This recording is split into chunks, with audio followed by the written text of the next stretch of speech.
নমস্কার, কেমন আছেন সবাই? আমার নতুন একটি ভিডিওতে আপনাদের সকলকে স্বাগতম জানাই। কিছু মাস আগে আমরা গিয়েছিলাম দ্বাদশ জ্যোতির্লিঙ্গের মধ্যে অন্যতম জ্যোতির্লিঙ্গ নাগেশ্বর জ্যোতির্লিঙ্গ দর্শন।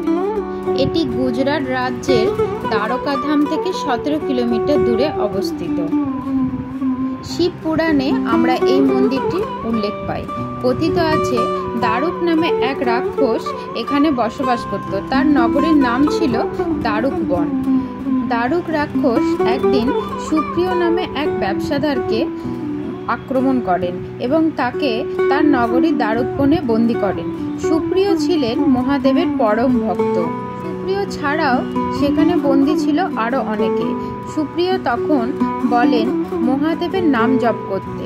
সেই সময় সবাই মিলে তারা ওম নমঃ শিবায় মন্ত্র জপ করতে থাকেন। সেই মুহূর্তে ভগবান মহাদেব এসে দারুককে বধ করে তাদেরকে রক্ষা করেছিলেন।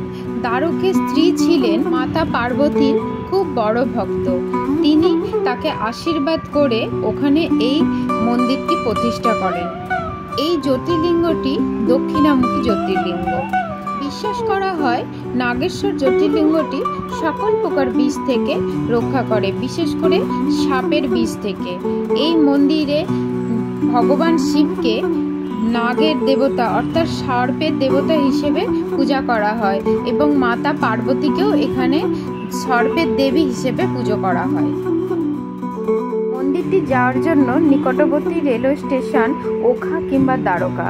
আর কেউ আকাশপথে যেতে চাইলে জামনগরে তাদেরকে নেমে মন্দিরটি দর্শনের জন্য আসতে হবে।